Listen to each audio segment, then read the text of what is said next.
Welcome to the Global Gratitude Summit. I'm Luann Saraga-Walters. And I'm Sharon Saraga-Walters. Our guest today is passionate about making science, wellness, and psychology accessible tools that everyone can use to cultivate the best version of themselves. Ellie Cobb graduated from Princeton University with a BA in psychology and from Teachers College Columbia University with a PhD in clinical psychology.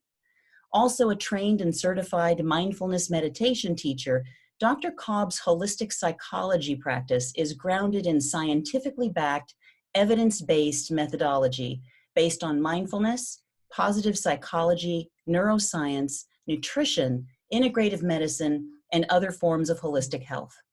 In addition to seeing clients in private practice, she shares her expertise outside the therapy room by giving talks, workshops, and writing through her wellness company she founded, Grounded and Gold. Dr. Cobb is also the director of psychology for Thankful, an organization with a mission, listen to this, to create a healthier and happier world based on the science-backed principle that practicing gratitude increases overall individual happiness and can improve mental health and wellness. So welcome, Dr. Cobb. Yes. We are so honored to have you here. Hi, thank you so much. I am so honored to be part of this collective global gratitude growth. We're just going to throw out a lot of questions at you. Yeah. And I know that as we were talking in our preliminary interview, helping people understand the science is a passion of yours, which is the coolest thing, I think, because I kind of geek out on that stuff. So I feel you on that. Me too. Awesome. We're going to start off with Sharon asking you the first question. So, Dr. Cobb, welcome. And how did you become passionate about the science of gratitude? Yeah. So, I've always had this easy and readily available way of seeing the good in others and seeing the good in life. And that's just been part of my natural default setting enthusiastically since I can remember. And so that lens on life for myself, my own personal life, combined with my both personal and professional real deep curiosity about how to get at root causes of mental health issues. These together have led me down a lot of different career paths in, most foundationally in psychology. But what I found through my work with people in all areas of my life, personal, professional, and clinical settings, out in the world, in different communities, across the board, the most fundamental piece that dramatically impacts humans' well-being is connection. And that can come in many forms: connection to self, others, nature, spirituality, meaning, purpose. There's so many forms of connection. And that connection is such a foundational part of our human health and wellness. And for me, that has been such a fascinating journey to figure out what does connection mean scientifically, and how are the ways we can create connection that are evidence-based that will actually boost our overall wellness. And thankfulness or gratitude are one of the most powerful and impactful mental wellness assets that we have access to really enhance connectivity. So that is how it just is kind of came in from myself and just has emanated out as I've gone on my journey of my career and continue to do so. I That's love cool. that. I mean, to come from, a doctor and to say what you just said is just wonderful. It really is. It's great to hear. Let's start with, I'd love to get a brief overview with you on what some of the scientific studies have revealed about gratitude in different aspects. So if we can just kind of take it one at a time, very broadly. Yeah. So for example, gratitude's effects on our health, starting with physical. What have you seen in scientific studies that show that? Yeah, I was just realizing, actually, I also want to just back up a second, because I use the word gratitude and thankfulness interchangeably, and intentionally so, because they're they're basically synonymous. The way that gratitude is defined in the scientific literature, and almost all the scientific literature uses the word gratitude instead of thankful or thankfulness.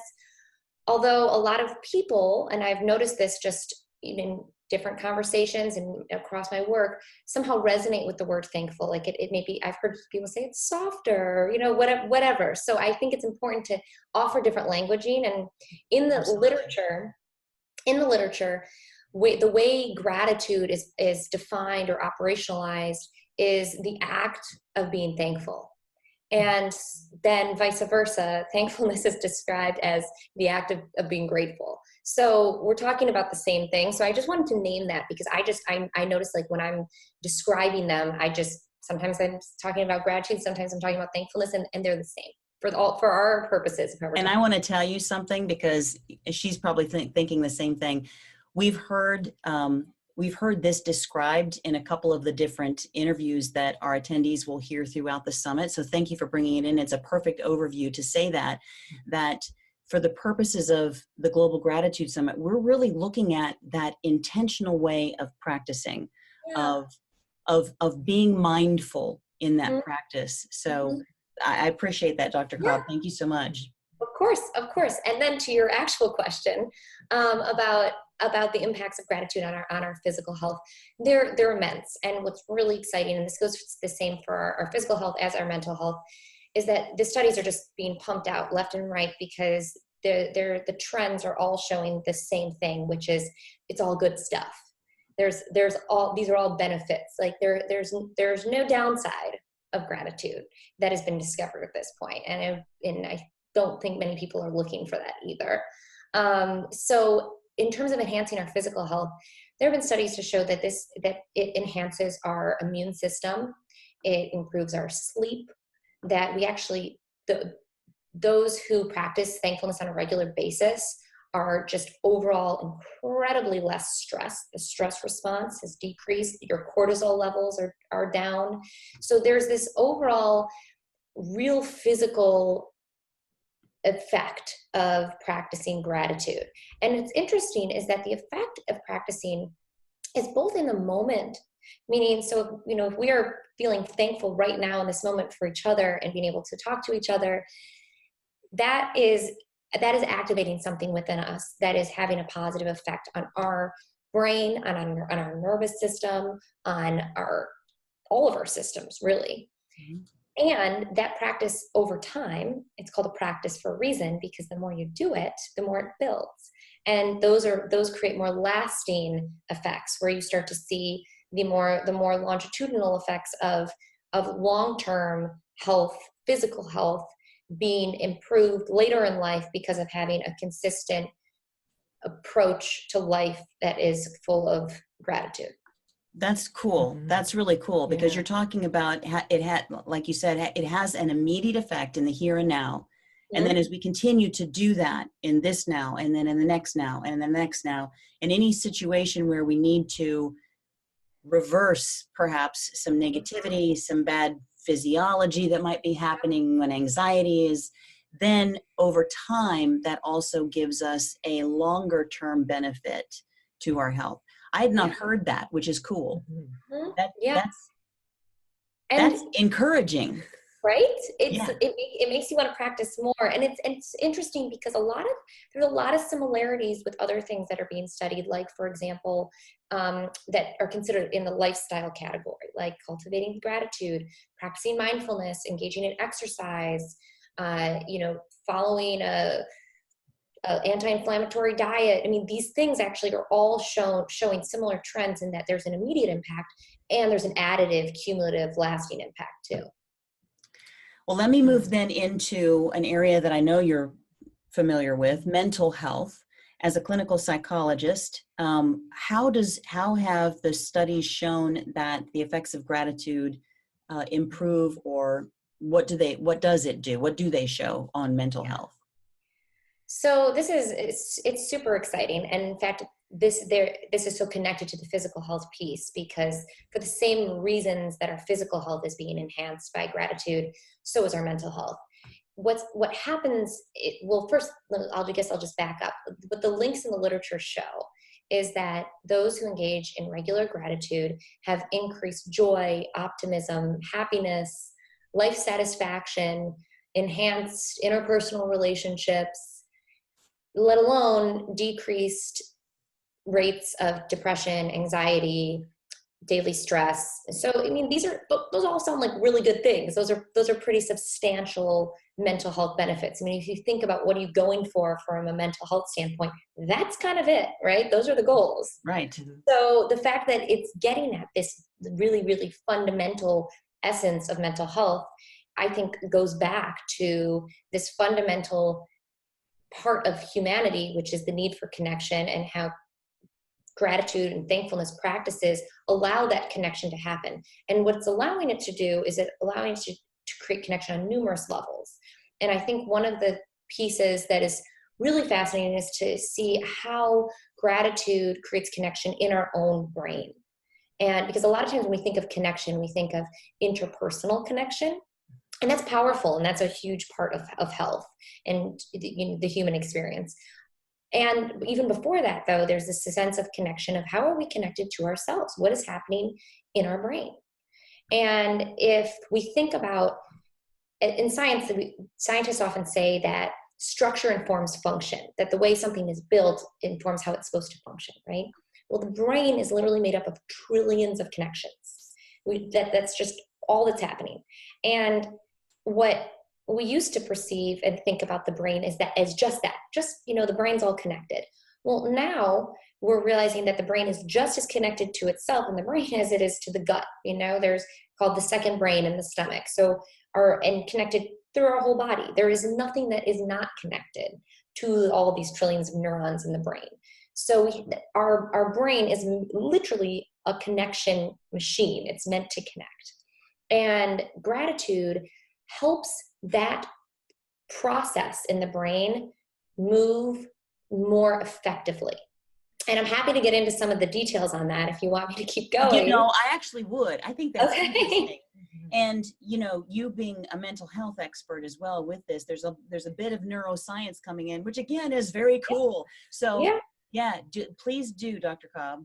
Okay. So going into a little the neuroscience space, there's one of the things that is really fascinating to think about how gratitude works is if we think about our brain with kind of having two regions, which is a very reductionistic and simplistic way to think. It's far more complex than that. And it is an accurate, simplistic way to think. So if we think about this back part being the limbic region, which is our fight, flight, freeze response, it's what detects threat. It's our survival mechanism. And it's evolutionarily very old, and it's developed before we're born. So it's old for us as individuals too. So it's super well practiced. So what this part of our brain does, it fires off alarm signals all the time because it's trying to keep us alive, right? Well, what's happened now is that super activated alarm system is going off just as much in a life-threatening event as it would when we look at our to-do list. Right? Or when we get in a fight with a loved one, it's like alarm system.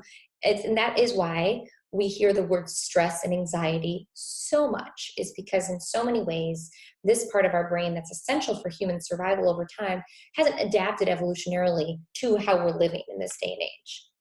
And what also is then happening is there's this other part of the brain, which is the prefrontal cortex region. And this part of our brain is really our executive control center. It's where all of our cognitive and emotional processing happen. And this is the part of our brain that's actually evolutionarily very new, and also newest for us. It doesn't even fully develop until 20s, and they seem to keep kind of pushing that age back and back further and further. So it needs more help practicing because it's just not as well refined as this other alarm system in our brain. So this part of our brain is what allows us to think rationally. So it allows us to connect to each other. And when this part's activated, we feel better. We feel calmer. We feel more regulated. And what the neuroscientific literature is showing is that not only can we train those parts of the brain, that's the whole field of neuroplasticity, that we actually can create structural and functional change in the brain based on our experiences, Wow. It can be changed through gratitude. And this is something that it weaves in also with the mindfulness research, because both mindfulness and gratitude have been, and there's a lot of similarities which we could talk about, have been shown to quiet this overactive region, limbic system of the brain, and really promote and bring online our prefrontal cortex. And so it's basically helping create this neural override in our brain for what we often consider our negativity bias, which we can't be mad at. That's basically just our brain's way of keeping us safe, like looking for threat, right? We call it negativity bias now, but back in the day, it was keeping us alive. Exactly. And it helps create this neural override, so that part is not quite so overreactive, and that this front part of our brain allows us to be more calm, rational, thoughtful, and therefore more connected in our brains, but then also to each other. So I just had a thought as you were talking about the Yeah. back brain and the front brain, and that was that I often listen to my back brain, and I need to say shush. It's like a backseat driver. Yeah, Shush yeah. to the backseat driver of my brain, so that I can concentrate on the chauffeur, who's me, taking charge and guiding us. So you have actually very eloquently and succinctly taken us into our next area of questioning Sharon's going to present to you. Yeah. Wow. Thank you. Yeah. So, how does gratitude work to create these effects? And really, how do we take charge of that? How can we cultivate the practice so that we can have more of that? Like you said, it takes practice. What does that look like? Yeah. So, these effects are really created, these effects, these structural and functional changes that can happen in the brain by the act of being thankful. It really actually comes down to attention, truthfully. So attention is like a spotlight in the brain. Wherever we put our attention, that part of our brain grows brighter and bigger. So if we use our attention to turn to the good, to look to see what are the little bits, even if they're just small, even in our most stressful, horrible time of our lives and days, to find a little thing that we can feel thankful for, that makes change in the brain, because the brain has just shifted its attention. It has shifted its attention to a place that where it is actually, it's activating this part of the brain, because it's shifted us from a place of reactivity to a place of thoughtfulness. The second we name something we're thankful for, we're engaging in a thoughtful process. So it's turned on our prefrontal cortex, and it's allowed us to start training our brain to see more goodness, because the more we pay attention to something, the bigger it becomes. So that's why it's an additive practice. The more gratitude we cultivate, the more likely our brain is to actually look for it. Our brain becomes sensitized to look for more goodness, and then that has the cumulative additive physical and mental health benefits that we've talked about. Wow. Isn't that neat? See, I'm now loving it. she loves fitness, and she's been a trainer and a fitness expert for decades, and so this is speaking your language. This is like train the brain. Well, exactly. And Yeah. I can understand everything you're saying. It's really amazing. One of the things I've also realized is when I implement meditation, quieting my mind with the gratitude, that is so when it really works. Is the ultimate time. When I do gratitude, just gratitude, it's good, but putting the meditation mindfulness in there, that really is the power pack. So what's that connection? Yeah, I'm so glad you guys brought that up, because there is this inherent connection between mindfulness and gratitude. So I think about it in the sense of, if we define mindfulness as just a state of present awareness. So if mindfulness is just noticing in the moment. Now, meditation is something a little different. Meditation is usually in literature and in our kind of description and the way we use it in our mainstream is considered a more formal practice. So meditation is eyes closed, we're sitting, that's what people think of as it's a formal practice of mindfulness. Mindfulness itself can be inherent in any part of life. So we could be mindfully talking right now, mindfully listening, mindfully eating, mindfully walking, anything, mindfully working out, right? Mindful, if we're being aware in the present moment, then we are being mindful. Well, in order to be thankful, we have to be mindful. We cannot Huh. we cannot generate a sense of gratitude in the moment for, if it's something as simple as gratitude that I have a computer sitting in front of me that I can talk to you both through, or gratitude for my loving parents, or gratitude for whatever it is that we are. And let me pause for a second, Dr. Cobb. And you're not talking about that automated response. I give you something and you say thank you. You're talking about, right? You're talking about being in that moment. Yeah. Now, that automated response is an amazing opportunity for a moment of mindfulness and thankfulness to come in. Although if it's an automated response, it's not really either, right? It's habitual. It's the same as when someone says, "Hi, how are you?" and you're not actually asking someone how are you. It's just part of your hello. And you realize how very few people will answer the "how are you" part, because it's really just part of how we're speaking. Well, when we just say thank you, yeah, it's pretty habitual. It's not so intentional. There's not so much meaning behind it. That can shift if we put intention behind it and decide for ourselves that every time we say thank you, we're really becoming present and aware in that moment. Then it's immediately become a mindful moment and a thankful moment. And those moments, exactly to your point, they're additive. They're creating even more structural change in the brain, which creates overall system change. And they're incredibly powerful mental wellness assets and physical health assets. That's interesting, because you're training your mind to be aware of what's going on around you and just thinking that way. So you said earlier that the more you do it, how did you say that? Something about the frontal lobe, and the more you put it into practice, the more it will want to do that. Yeah. So does that become, okay, so does that become more of a natural state of being and not something that you're constantly have to kinetically move forward? Yeah, so it's interesting. It's hard to exactly define that in scientific literature, but the general idea and trend and consensus is that it can and does move from a state to a trait. And that's cool. That's been found in gratitude research and in mindfulness research. It's actually one of the more complicated parts of research, because sometimes a certain research study is actually measuring gratitude as a practice, and other people are measuring it as a trait of someone's lens on the world, and those are two different things. The general trend, though, is that they can translate into each other and that they impact each other.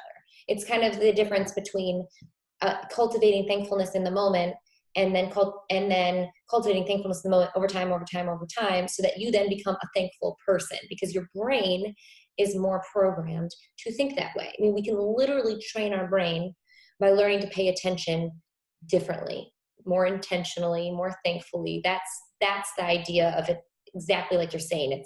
It becomes something that is just part of how we're operating. That's cool.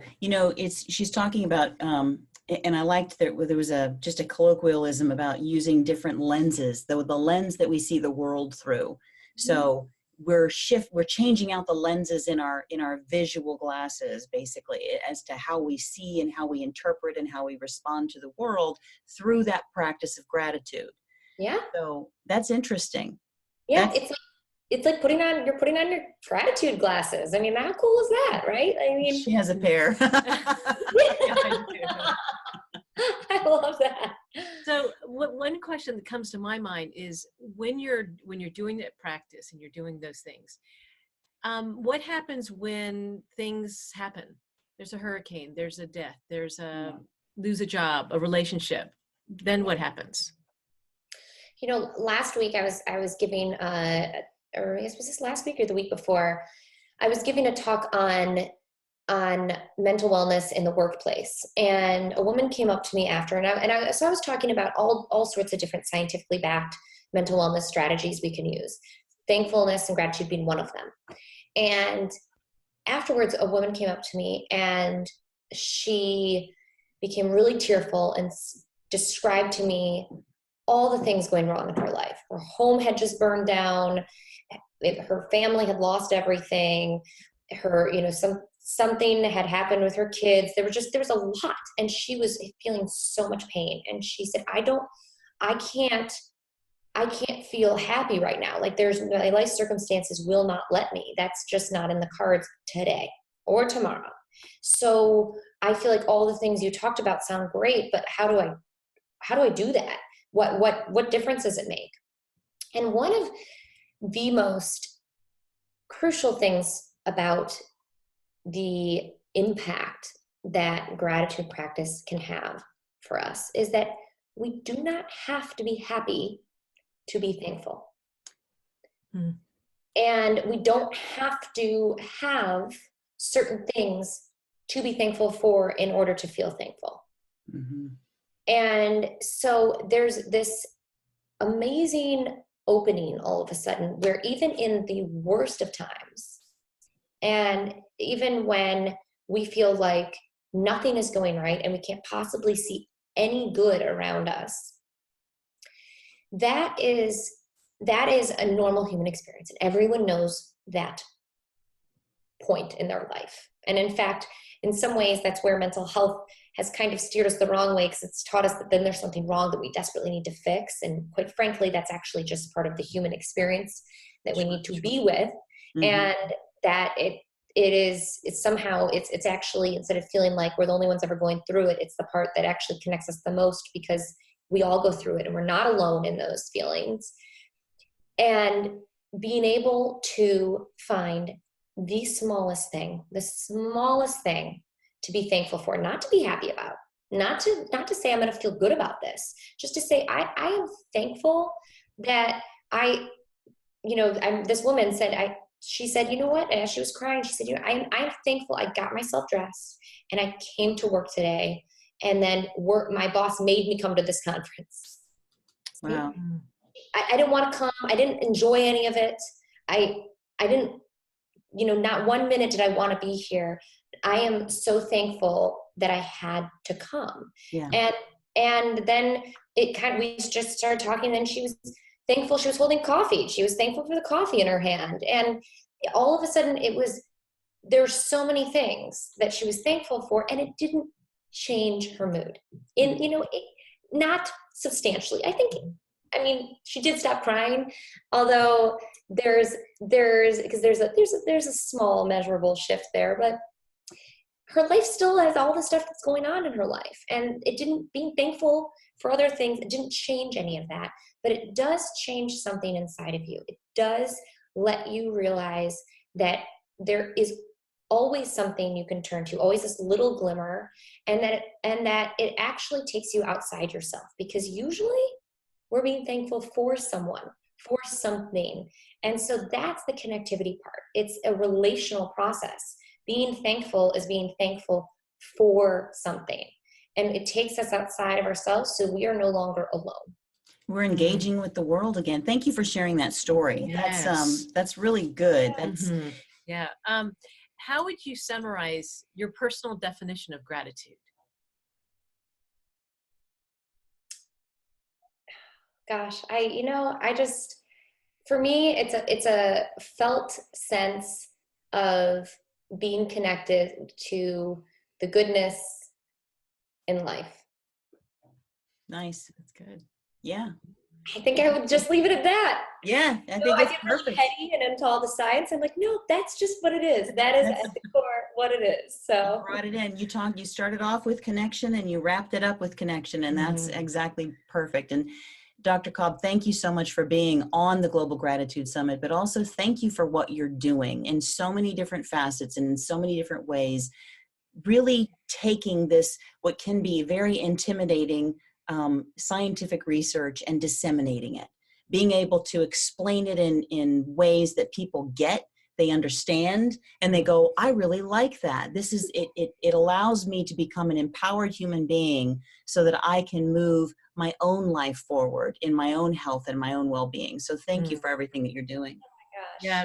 Thank you so much. Gosh, there's so many things. One, I'm glad that you have your office, but I'm glad that you're out of your office too, doing workshops and seeing people and really reaching so many people, because you have so much. There's so many gifts that you have to do. So thank you for that.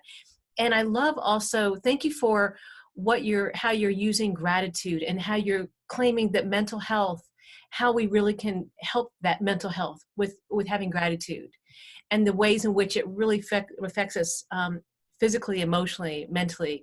Thank you so much for all you do, Dr. Cobb. It really, you're an amazing, amazing woman. Thank you. Oh, thank you both. Honestly, thank you for including me, having me be part of this huge awareness project that you have both created, and what a gift to give to the world. And thank you for having me be part of it.